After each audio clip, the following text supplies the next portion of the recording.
Faire écrire les élèves, c'est important, c'est même essentiel lorsqu'on est enseignant.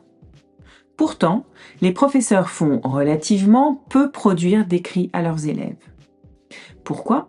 Parce que l'activité scripturale est complexe pour les élèves, nous l'avons vu dans une précédente capsule, mais elle est également coûteuse pour les professeurs, leur posant de nombreuses questions. Si comme moi, vous vous interrogez sur la production d'écrits en classe, cette vidéo est pour vous. Je m'appelle Marie-Astrid, je suis professeure de français et formatrice de futurs enseignants du premier et du second degré.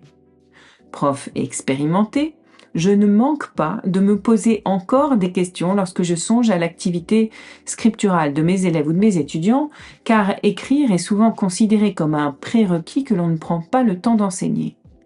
Quand l'un de nos récents ministres de l'Éducation nationale a écrit, en janvier 2023 et dans un tweet, vouloir être le ministre de l'Écriture, cela a pu interpeller les profs du premier et du second degré. Publiée au bulletin officiel dans la foulée, une note de service indiquait qu'en CM1 et CM2, les élèves devaient lire et écrire au moins 2 heures chaque jour. Dans quelle proportion faire écrire et selon quelle modalité, cela n'était pas précisé.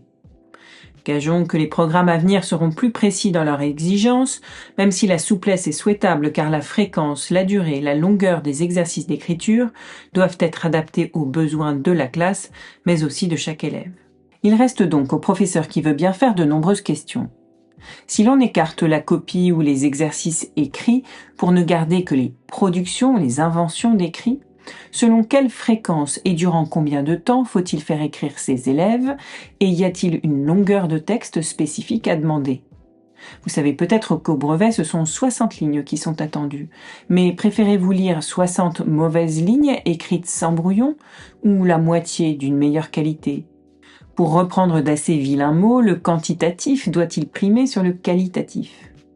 Par ailleurs, il me semble que pour les plus jeunes, indiquer le nombre de phrases attendues est certainement préférable au nombre de lignes. Cela les aide à mettre des points, ce que certains ont beaucoup de mal à faire, et jusque très tard. Autre difficulté, que faut-il corriger ?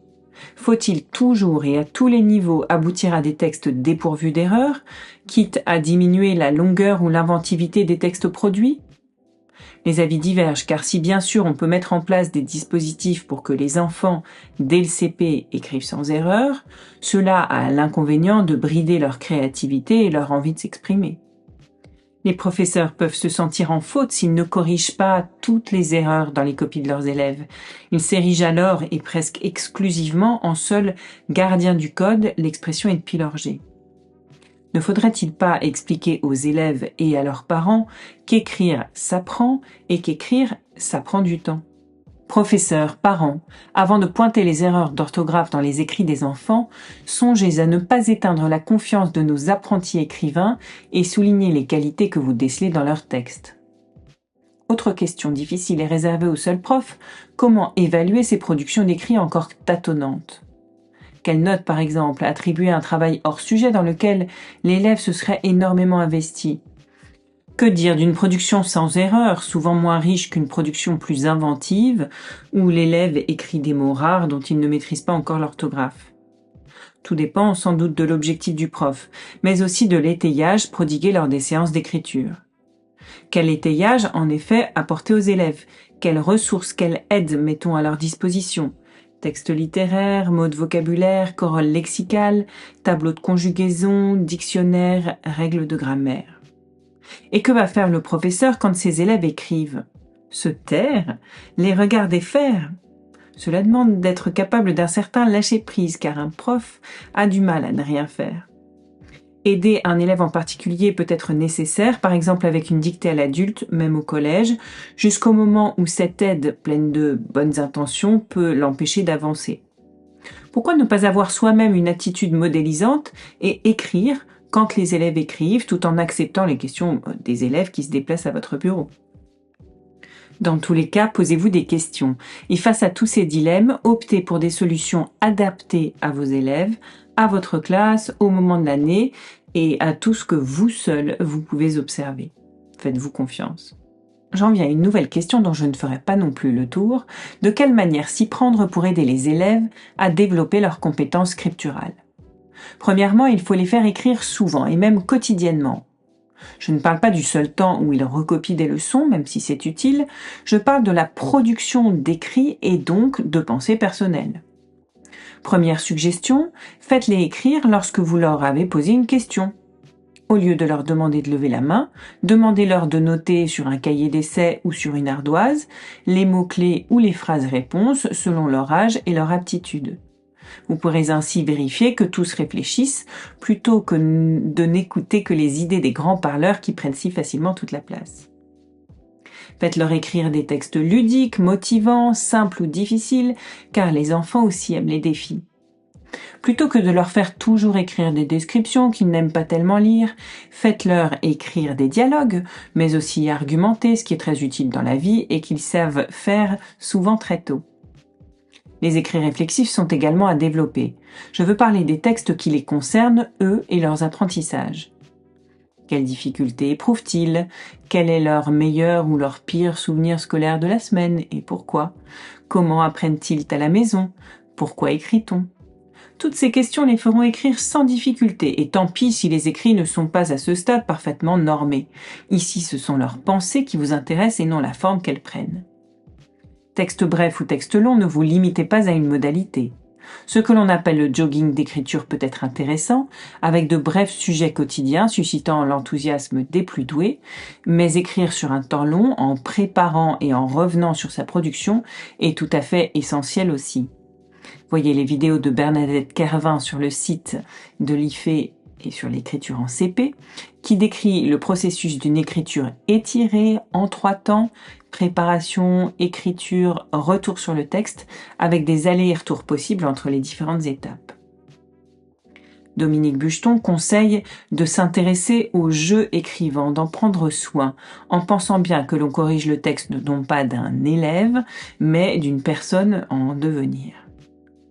Autre possibilité évoquée par Jacques Crinon, écrire à plusieurs, non pas à l'ensemble d'un texte, mais en préparant par exemple le récit en classe entière, avant que chacun ne l'écrive individuellement. Écrire en binôme peut également être intéressant, en demandant à ce que les rôles soient bien partagés au sein de chaque équipe. Pas facile de composer un texte à la manière d'un cadavre exquis, car la cohérence risque de manquer, mais en production d'écrit, soyez avant tout créatif, vous, professeurs qui cherchez à stimuler la créativité de vos élèves.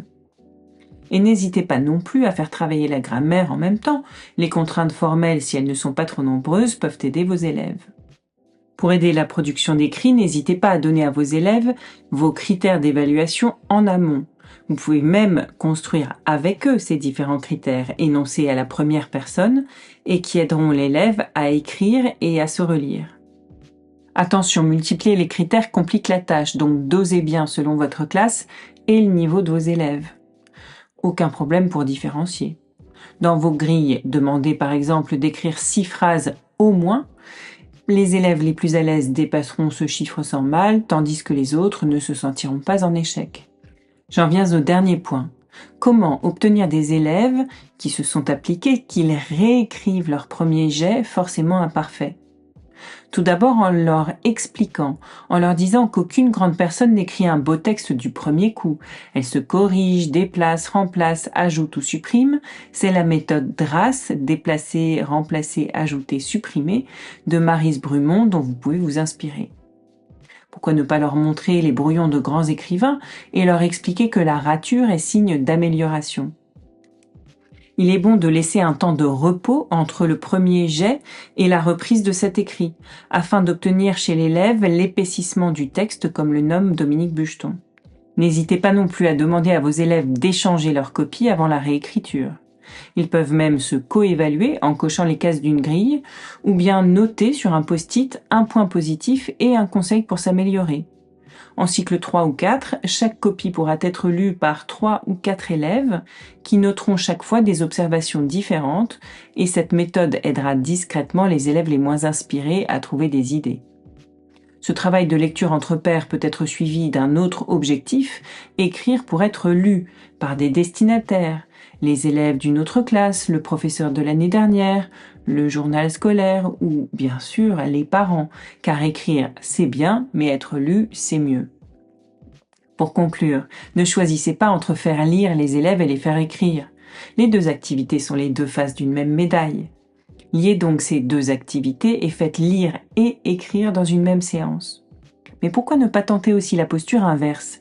Faites écrire vos élèves en début de séquence, lors d'une écriture diagnostique, puis nourrissez-les de textes littéraires, de vocabulaire, d'inspirations diverses, avant de leur demander, en fin de séquence, de réécrire un texte nourri de toutes ces inspirations. Dans ce cas, n'oubliez pas de leur dire dès le début quelle sera leur tâche finale, c'est toujours plus motivant. Mais il est l'heure de me taire, je vous souhaite à toutes et tous de belles séances d'écriture à venir, et pourquoi ne pas commencer par écrire un commentaire sous cette vidéo.